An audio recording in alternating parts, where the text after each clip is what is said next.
I'm a longtime fan of JRPGs, especially those that aren't as well known, and there's a new one that fits the bill called Dark Rose Valkyrie. But like a rose, does this one end up coming into bloom, or should it just be left in the dark?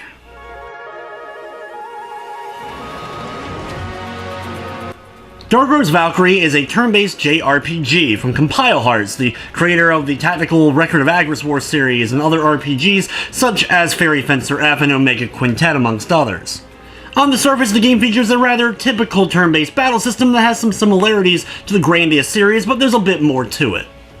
The game's story, which I was a little iffy going into it, ended up pulling me in due to the narrative and interaction between the characters, especially as the game progressed. A few late game elements to the plot ended up really intriguing me, though I don't want to spoil much about it. The plot revolves around an alternative history Japan where a meteorite has crashed into Earth, causing a virus to spread and turn people into chimera.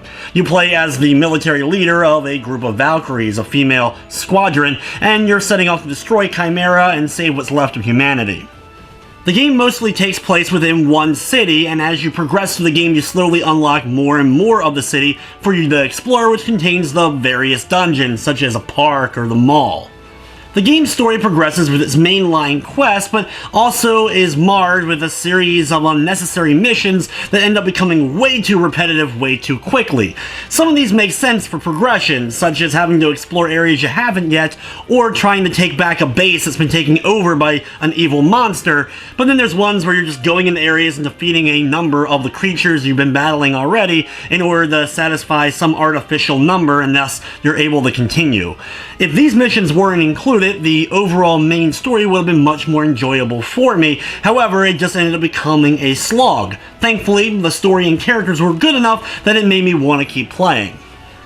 The game's turn-based battle system has you attacking in a level structure, with each of the levels being different styles of attacks, needing more time in order to pull them off. Your enemies are able to counter you, so you have to decide whether or not you want to pull off a quick level 1 attack or save up for a level 4. You have a nice meter on the left side of the screen to see turn progression for when the enemies and you are coming up as you're going up the different levels, reaching them, and then being able to execute those moves. Your standard spell-like moves and other items can be used in the mix, as well as an overdrive system for your characters that can end up helping you turn the tide of battle. A lot revolves around an armor break system for the enemies, including your characters, leading to a bit of fan service in the game.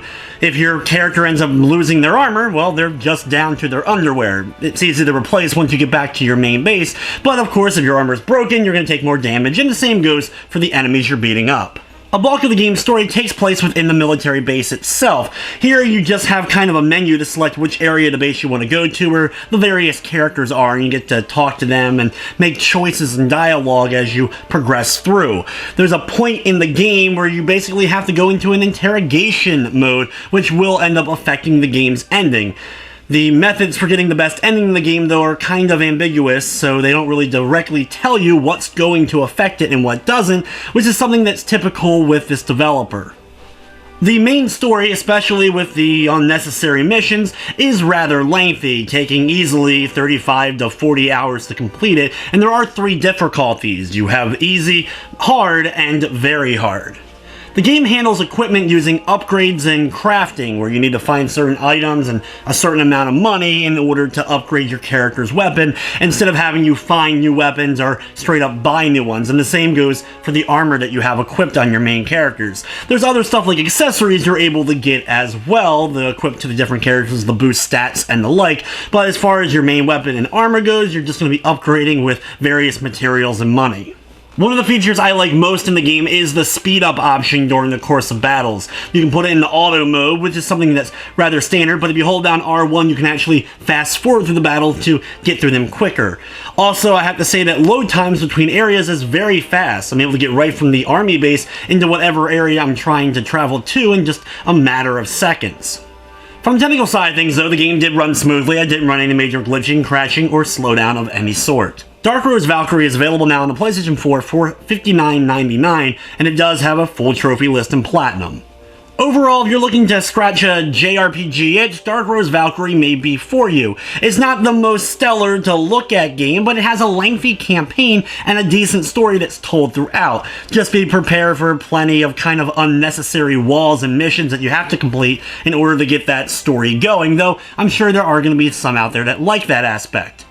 With everything said, I'm going to be giving Dark Rose Valkyrie on the PS4 a 7 out of 10. But anyway guys, that's going to wrap up this review. I'd like to thank you for watching, and of course I hope you enjoyed.